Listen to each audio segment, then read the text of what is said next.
MVL యువ జ్యోతిశ్రోతలకు నమస్సులు. MVL మాస్టారి రచన నిన్న స్వప్నం నేడు సత్యం ధారావాహిక 8వ భాగంలో రామారావు కథ ఎలా నడిచిందో చూద్దామా? ఇన్విజిలేషన్ ముగించుకుని ప్రిన్సిపాల్ గారు డిపార్ట్మెంట్ పనులు చూద్దామంటే ఆయనకు తీరిక దొరికేదాకా ఆగి మాట్లాడి ఇంటికి బయలుదేరాడు రామారావు. బాగా చీకటి పడింది. వీధి లైట్లు మైలుకొకటి వెలుగుతున్నాయి మసగమసగ్గా. రాజారావు గురించి, శంకరయ్య గురించి ఆలోచిస్తూ నడుస్తున్నాడు రామారావు. రాజారావుకి తను చేసిన ద్రోహం ఏమిటి? ఎందుకని ప్రతి విషయంలోనూ పనిగట్టుకుని ఎదురు తిరిగి నిలబడతాడు? శంకరయ్య మాత్రం తనెంత మంచిగా కలుపుగోలుగా ఉండాలనుకున్నా దూరంగా తొలగిపోతాడు. ఇన్విజిలేషన్ తనతో కాంబినేషన్ పడిందని ఏదో వంక చెప్పి క్యాన్సిల్ చేయించుకున్నాడు. శంకరయ్య తత్వం అర్థం కాలేదు రామారావుకి. డిపార్ట్మెంట్ విషయాల్లో కూడా శ్రద్ధ కనబరచటం లేదు. పేపర్లు దిద్దటంలోనూ, పరీక్ష పేపర్లు సెట్ చేయటంలోనూ ప్రతిదీ తగాదాయే. చిన్న చిన్న విషయాలకి ప్రిన్సిపాల్కి రిపోర్ట్ చేయటం సిల్లీగా ఉంటుందని ఎంత సర్దుకు వస్తున్నా అతనికి గ్రహింపు కావడం లేదు. ఈ పరీక్షల హడావుడి అయిన తర్వాత ఇంటికి భోజనానికి పిలిచి ఒకసారి ఆత్మీయంగా మాట్లాడాలి. ఏమిటో ఇంటికి నలుగురిని పిలవటం, ఆదివారం నాడైనా కబుర్లు చెప్పుకుంటూ గడపటం కరువైపోతుంది. సీత అంటుంది, రీసెర్చ్ గొడవ, కాలేజీ గొడవ తప్ప ఇంటి సంగతి పడితేగా అని. రామారావుకి అప్పుడు గుర్తు వచ్చింది సీత సినిమాకి వెళ్దాం తొందరగా రమ్మన్న సంగతి. ఇంకేం సినిమా? 7:30 అయిపోయింది. రవినో రాధనో తీసుకువెళ్ళమందాం అనుకుంటే వాళ్ళకి పరీక్షలు అన్న మాటే కానీ రమణ ఎలా చదువుతున్నాడో ఏమిటో జారిపోయాడు. తన చేతి నుంచి పూర్తిగా జారిపోయాడు. నాన్నకేం జవాబు చెప్పాలి? నువ్వు చదివి స్థిరపడగానే సరిపోయిందా? నీ తమ్ముడికి కూడా ఒక దారి చూపించాల్సిన బాధ్యత నీకు లేదా అని నాన్న అడుగుతున్నట్టే ఉంటుంది. బాధ్యత లేకపోవడం ఏమిటి? ఉంది. కానీ చెట్టంత ఎదిగిపోయాడు. ఏం చెప్పడం, ఎలా చెప్పటం? రమణ జీవితం ఒడ్డుకి చేర్చేదెలా? ఆలోచనల్లో రోడ్డు వారికి వచ్చేసి లైటు స్తంభాన్ని ఢీకొట్టబోయాడు రామారావు. అక్కడ మలుపు తిరగాలి. లైటు లేదు. బాగా చీకటిగా ఉంది.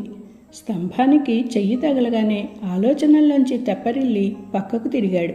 ఇంకాస్త ఉంటే అంతలో తల మీద బలంగా దెబ్బ. అబ్బా అంటూ స్తంభం పట్టుకున్నాడు. మరో దెబ్బ, మరోటి. నిలబడలేక నేల మీద పడిపోయాడు. బలవంతాన కళ్ళు తెరవటానికి ప్రయత్నించాడు.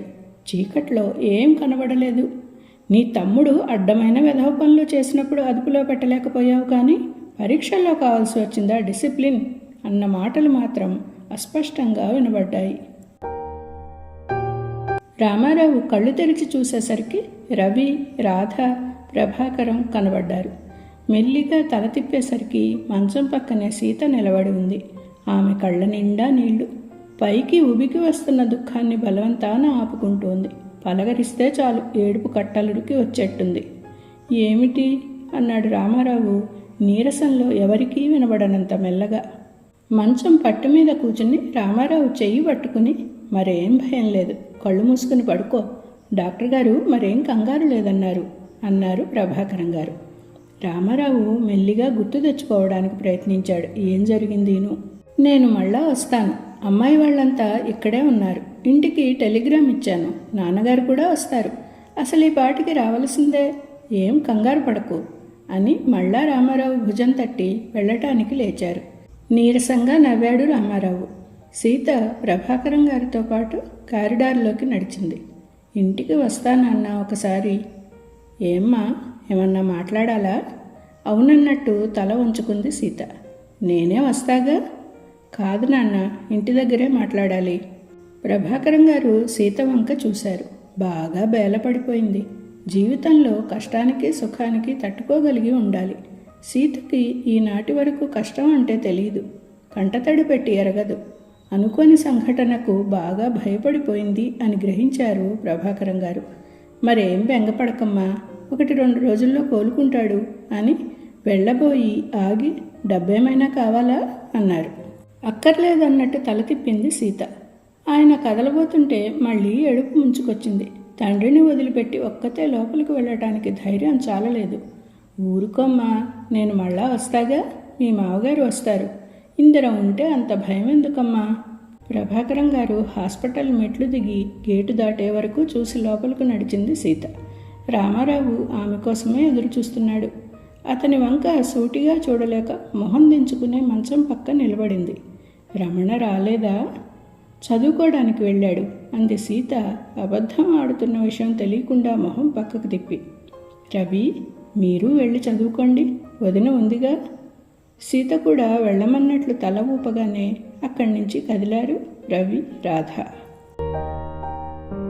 సాయంత్రానికి నీరసం తగ్గి కొద్దిగా బలం వచ్చింది రామారావుకి.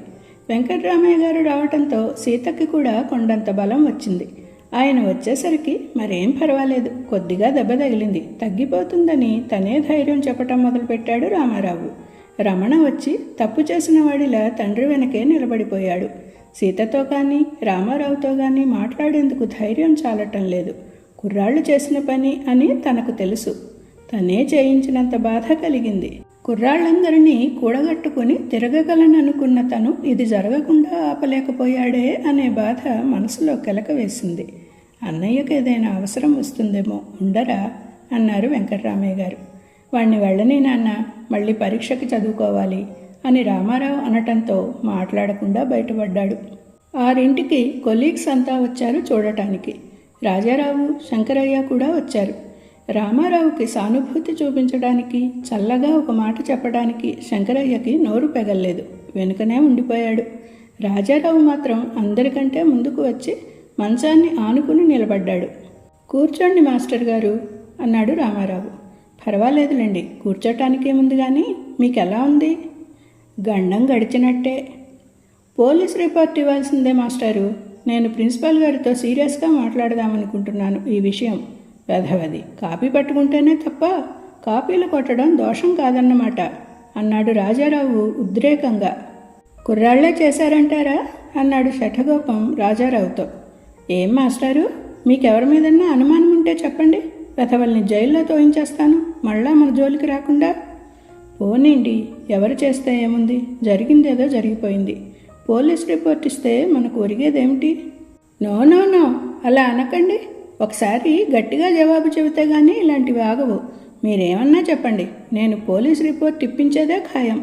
ఇందాక మన శంకరయ్య గారు నేను ఇదే అనుకున్నాం. ఏం శంకరయ్య గారు, నేను అల్లా అన్నాడు రాజారావు సాక్షి కోసం వెనక్కి చూస్తూ. అన్నారు మాస్టారు, మనం అనుకున్నాం కదా అన్నాడు శంకరయ్య 30 మంది వెనక నుంచి. రామారావుతో పాటు వెంకటరామయ్య గారికి, సీతకి కూడా సానుభూతి చెప్పి వెళ్ళొస్తామని కదిలాడు రాజారావు. రామారావుని హాస్పిటల్ నుంచి రిలీవ్ చేసిన మర్నాడే ప్రభాకరం గారితో మాట్లాడడానికి వెళ్ళింది సీత. ఎలా ఉన్నాడమ్మా రామారావు? కులాసాగానే ఉన్నారు నాన్న, ఈ పూటే మామగారు వెళ్ళిపోయారు అన్నది సీత వచ్చినందుకు అసలు విషయం మాట్లాడాలని తొందరపడుతూ.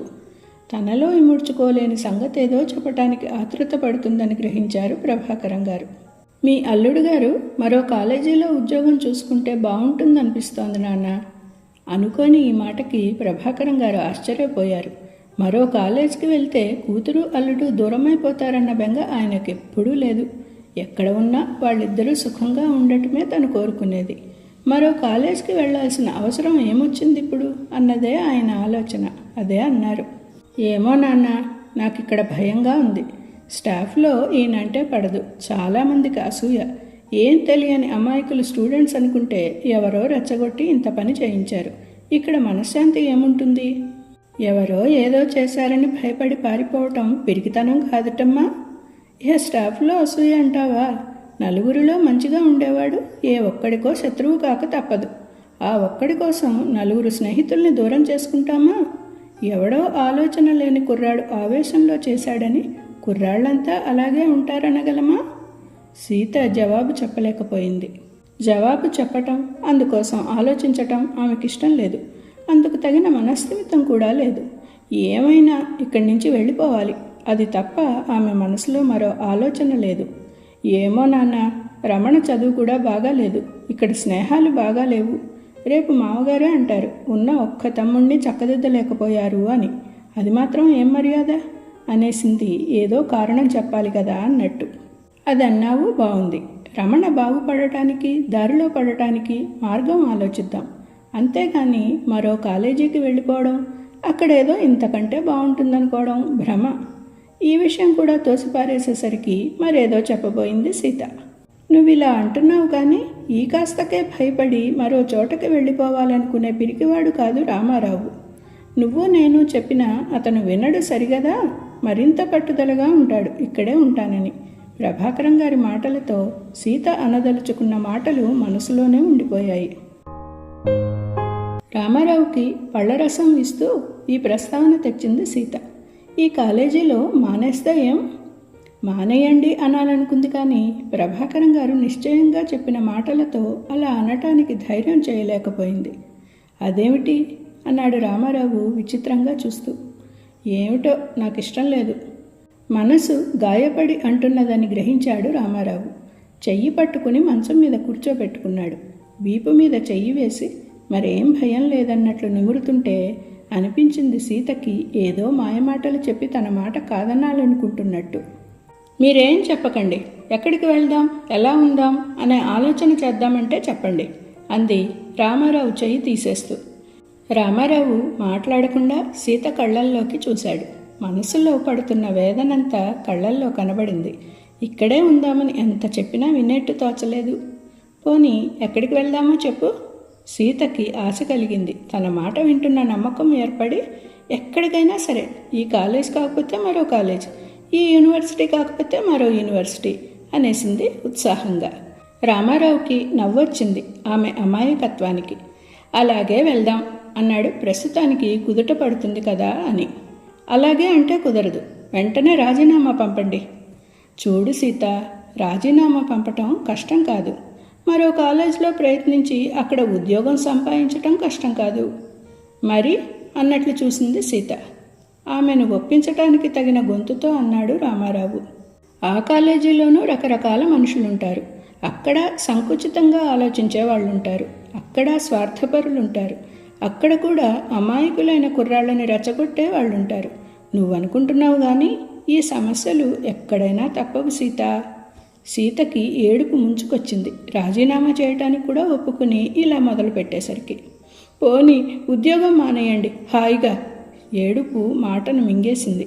అంతలో సుందర్రావు గారు రావటంతో గబుక్కున లేచి చీర చెంగుతో కళ్ళొత్తుకుంది. ఏమిటయ్యా ఈ ఘోరం, ఇప్పుడు ఎలా ఉంది? రామారావు లేవబోయాడు. నువ్వు పడుకో, పర్వాలేదు, నేను ఇలా కూర్చుంటాలే. సీత లోపలికి వెళ్ళింది. అక్కడే నిల్చుంటే తను ఏడుస్తున్నట్టు గమనిస్తారేమోనని కాఫీ కలిపి తీసుకువస్తుంటే రామారావు మాటలు వినబడ్డాయి. అదే అంటున్నాను మా సీతతో, ధైర్యంగా నిలబడాలి కానీ ఇంత చిన్న విషయానికే భయపడి పారిపోవటం పిరికితనం కాదా అని. తప్పు చేసిన వాళ్ళు తప్పకుండా దిద్దుకుంటారు. మళ్ళా మరో తప్పు చేయకుండా చూడటం కూడా మన బాధ్యతే మాస్టారు. కాఫీ కప్పు అందుకుంటూ అన్నారు సుందర్రావు గారు. అదేమిటమ్మా, ఇప్పుడు మరో చోటుకి వెళ్ళిపోతే ఎలా? అతనేమో రీసెర్చ్ అది చేసి వృద్ధిలోకి రావాలి, దానికి నువ్వు ప్రోత్సాహం ఇవ్వాలి. సీతకి ఒళ్ళు మండింది. తన గాభరా వాళ్ళకేం తెలుస్తుంది? కాఫీ నువ్వు తాగవటోయ్? నేనిప్పుడే పళ్ళరసం తీసుకున్నాను మాస్టారు. మరి నేను వస్తాను, ఆరోగ్యం బాగా కుదుటపడ్డాకే రా. ఈ మధ్య చాలా మెటీరియల్ పోగు చేశాను నీకోసం అంటూ వెళ్ళటానికి లేచారు. వెళ్ళిపోతున్నవాడల్లా మాట్లాడకపోతే బాగుండదన్నట్టుగా అంది సీత. కమల కనబడటం లేదేమండి? పరీక్షలు కదటమ్మా, నాకే కనబడటం లేదు అని తన జోక్కి తనే నవ్వుకుని బయటకు నడిచారు సుందర్రావు గారు. గుమ్మం దాకా వెళ్ళి కారు వెళ్లేదాకా అక్కడే నిలబడి అనుకుంది సీత. ఈ మగవాళ్ళకి ఆలోచన తక్కువ, చెబితే వినరు, ఆడ మనసు అర్థం చేసుకోరు. 2వ సంవత్సరం జరిగిన యూనివర్సిటీ పరీక్షలలో రమణ అన్ని సబ్జెక్టుల్లోనూ తప్పాడు. రవి పాస్ అయ్యాడు. రాధ ఫస్ట్ ఇయర్ సబ్జెక్టులన్నీ పాస్ అయింది. వాళ్ళిద్దరూ పాస్ అయ్యి తను తప్పటం చిన్నతనం అనిపించింది రమణకు. కమలే నయం, తనతో పాటు తిరిగిన ఇంగ్లీష్ అన్నా పాస్ అయింది. పేపర్లు చాలా అన్యాయంగా దిద్దారు వదినా. ఇంగ్లీష్ నేను చాలా బాగా రాశాను, 50కి తగ్గకూడదు. మరెందుకు తప్పానో అర్థం కావడం లేదు. పోనీలేవయ్యా, ఈసారి పాస్ అవుదు కానీ సీత సానుభూతి చూపించింది. రీవాల్యుయేషన్కి పెడతాను. ఏం అక్కర్లేదులే, రీవాల్యుయేషన్ పెట్టినా జరిగేదేం ఉండదు. ఆ డబ్బు పరీక్ష ఫీజుకి కడితే చదవచ్చు, కాస్త స్టాండర్డ్ వస్తుంది అన్నాడు రామారావు. వదిన ముందు మరీ తీసిపారేసినట్లు మాట్లాడేసరికి బాధ కలిగింది రమణకి. ఇంగ్లీషు బాగా రాసావనుకుందాం, పోనీ మిగతావెందుకు బాగా రాయలేదు? రవి, రాధ పాస్ అయ్యారన్న బాధ ఒక పక్క ఉండగా రామారావు అందరి ముందు పెట్టి గుచ్చిగుచ్చి అదే ప్రశ్న అడగటంతో సహించలేకపోయాడు. నాకు ఇక్కడ చదువు సాగటం లేదు అన్నాడు హఠాత్తుగా. మరెక్కడ సాగుతుందిట? నేను ఈ ఏడు హాస్టల్లో ఉంటాను. అనుకోకుండా వచ్చిన పరిణామానికి సీత నిర్ఘాంతపోయింది. బావుందయ్యా, ఊళ్ళో ఇందరుండగా ఇంత ఇల్లుండగా ఎవరూ లేనట్లు హాస్టల్లో చదువుతావుటయ్యా? రవికి రాధకి ఎలా సాగుతోందోయ్ చదువు? మళ్ళా వాళ్ల పోలిక. ఆ ప్రసంగం అక్కడితో ఆపేస్తే గానీ మనసుకు శాంతి ఉండదనిపించింది రమణకి. పట్టుదలగా అన్నాడు, ఒక్కొక్కరి తత్వం అది. నేను మాత్రం హాస్టల్లోనే ఉంటాను, ఇక్కడ చదువుకోలేను, చదువు సాగదు. రామారావు ప్రశ్నార్థకంగా చూశాడు సీత వంక. ఏం చేద్దాం అన్నట్టు. హాస్టల్కి వెళ్లాల్సిందే అని తేల్చాడు రమణ. రాధ మర్నాడు కెమిస్ట్రీ టెస్ట్కి ప్రిపేర్ అవుతోంది. రాత్రి 11 అయింది. రవి పడక కుర్చీలో కూర్చుని పుస్తకం వంక చూస్తున్నాడు. అతన్ని 2 గంటల నుంచి గమనిస్తోంది రాధ. పేజీ తిప్పటం కానీ కళ్ళు కదపటం కానీ లేదు. అంత తీవ్రంగా ఏం ఆలోచిస్తున్నాడా అనుకుంది. రమణ ఉండగా 10 వరకైనా మేలుకొని ఏవో కబుర్లలో పెట్టేవాడు. అతను హాస్టల్లో చేరాక రవి, రాధ ఇద్దరే అయిపోయారు. పుస్తకం మూసేసి నెమ్మదిగా వెళ్ళి రవి ఒళ్ళో ఉన్న పుస్తకం తీసేసింది. అని ఉలిక్కిపడి లేచి రాధ వంక చూశాడు. 2 గంటలైనా పేజీ తిరగకపోతే సీరియస్గా అదే పేజీ చదువుతున్నావేమో అనుకున్నాను. ఆలోచనలో పడ్డావన్నమాట. ఏం లేదు రాధ. ఏం లేకపోతే అలా ఎందుకుండాలి? మనసు బాగోలేదు. ఏమైందో పాప మనసుకి? కొంపతీసి ఎక్కడా పారేసుకోలేదు కదా? వేళాకోళం కాదు రాధ, మనసేం బాగాలేదు, విసిగించకు. రవి నిజంగానే విసుగును చూపించేసరికి రాధ మాట్లాడకుండా ఊరుకుంది. కాసేపు ఆగి రవికి దగ్గరగా వచ్చి నేల మీద కూర్చుని అతని మొహం వంకే గుచ్చిగుచ్చి చూసింది. భావాలేమన్నా చదవటానికి వీలవుతుందేమోనని. రాధ అలా చూడటంతో నవ్వొచ్చింది రవికి. నాతో చెప్పవా రవి, ఎందుకలా ఉన్నావో? నీతో కాకపోతే ఇంకెవరితో చెప్పుకోను రాధ. ఈ మాటలు ఎందుకు కానీ చెబుతావా చెప్పవా? రవి ఒక్క క్షణం ఆగి, రమణ హాస్టల్లో చేరటం నీకేమీ అనిపించలేదా? ఏ విషయంలో? ఏ విషయంలోనైనా? ఇక్కడ చదువు సాగటం లేదన్నాడు కదా, అక్కడైనా చదువుకుంటాడేమో. అది కాదు రాధ, నేను రమణ ఇద్దరిలో ఈ ఇంట్లో ఉండే హక్కు ఎవరికుంది? హక్కుల గొడవ ఎందుకు వచ్చింది ఇప్పుడు? ముందు మాట చెప్పు. రమణ నేను ఇద్దరిలో ఎవరిక్కడ ఉండటం ముఖ్యం? రమణ. అవును కదా, అలాంటి వాడు తను హాస్టల్లో ఉండటం ఏమిటి, నేను సుఖంగా ఇంట్లో ఉండటం ఏమిటి? బాధగా లేదు? రాధ మాట్లాడలేదు. లోకంలో అనుబంధాలు ఎంత చిత్రంగా ఉంటాయి రాధ. ఎక్కడి వాడిని ఎక్కడికి వచ్చానో, ఎలా ఉంటున్నానో చూసావా? ఎంత అదృష్టం కాకపోతే ఇలాంటి ఇంటికి చేరగలుగుతాను. అన్నయ్యే నన్ను ఆదుకోకపోతే ఎలా ఉండేవాడినో. ఎక్కడో గుమాస్తా ఉద్యోగం సంపాదించుకుని దిక్కు మొక్కు లేకుండా పడుండి నా కోసం ఎవరూ లేక ఎవరి కోసము నేను కాక ఎంత అధ్వాన్నపు బతుకు. గుమాస్తా ఉద్యోగం కూడా దొరకకపోతే ఇంకా నికృష్టంగా ఉంటుంది.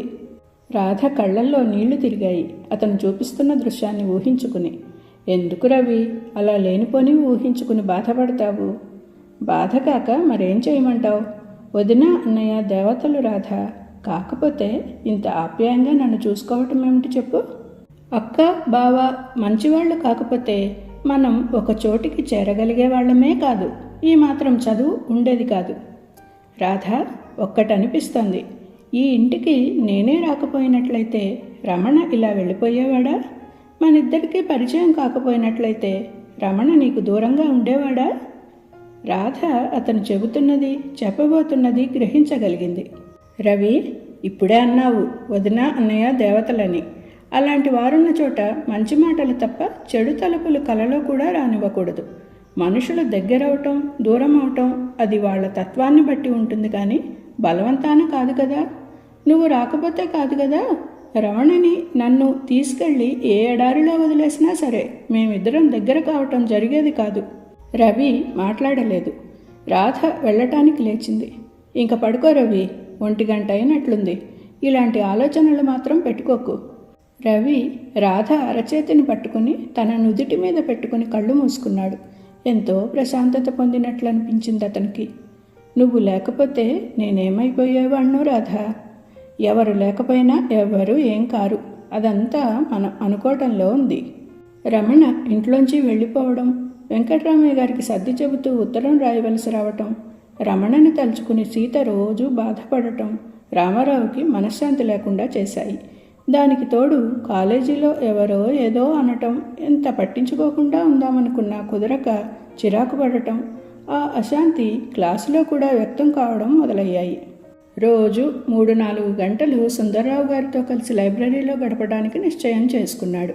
కాలేజీలో తన పనేదో చూసుకుని సరాసరి సుందర్రావు గారి దగ్గరికి వెళ్ళటం దినకృత్యమైంది. రీసెర్చ్ మెటీరియల్ సేకరణ, రాత్రి 12-1 గంట దాకా చదువు, ఉదయం క్లాసులకు ప్రిపరేషన్. వీటితో మరే ఆలోచనని మనసులోకి రాకుండా చేసుకున్నాడు రామారావు. తన బాధ్యతలు సక్రమంగా నెరవేర్చలేకపోతున్నాడా? అందుకనే రీసెర్చ్ వంకతో ఏదో వ్యాపకం పెట్టుకుని పరిసరాలకి దూరం కావాలని ప్రయత్నిస్తున్నాడా అన్న ప్రశ్న ఒక్కోసారి ఉదయించే అవకాశం వచ్చినా దాన్ని తోసేసేవాడు. రమణ గురించి మరోటి గురించి కొన్నాళ్ళు మాట్లాడడానికి ప్రయత్నించి రామారావు సీరియస్నెస్ చూసి సీత కూడా అతని మనసు చదువు నుంచి మరల్చే ఉద్దేశం మానుకుంది. రమణ రామారావు లేని సమయం చూసి ఇంటికి వచ్చేవాడు. సీతకి అతను రావటమే పరమానందం. అదేమిటయ్యా అంత చిక్కిపోయావు? హాస్టల్లో భోజనం బాగుండటం లేదు వదినా. మరి ఇంటికి వచ్చేయకూడదు? ఎందుకులే, అక్కడుంటేనే నాకు అన్నయ్యకి గౌరవం. ఇక్కడున్న దగ్గర నుంచి ఏదో గొడవ రావటం, కాలేజీలో అది అన్నయ్యకు అప్రతిష్ట తీసుకురావటం. సీత మనసు చివుక్కుమంది. ఎవరన్నారు అలాగని? ఒకరనాలా వదినా? నా మటుకు నాకు తెలీదు. ఎందుకులే, ఇలా ఉండటమే బాగుంది. సీత మాట్లాడలేదు. నాన్నకి ఉత్తరం రాశాను. ఏమని? ఉలిక్కిపడింది సీత. అన్నయ్య వదిన కూడా ఇంటికి రమ్మంటున్నారు. నాకు ఇక్కడ చదువు సాగుతోందని రానని చెప్పాను. కులాసాగానే ఉన్నానని రాశాను. అలా అంటే సీత సంతోషపడుతుందని రమణ ఉద్దేశం. మామగారు ఉత్తరాలు రాస్తున్నారా? నీకు డబ్బు సరిపోతుందా? పర్వాలేదులే, సరిపెట్టుకుంటున్నాను.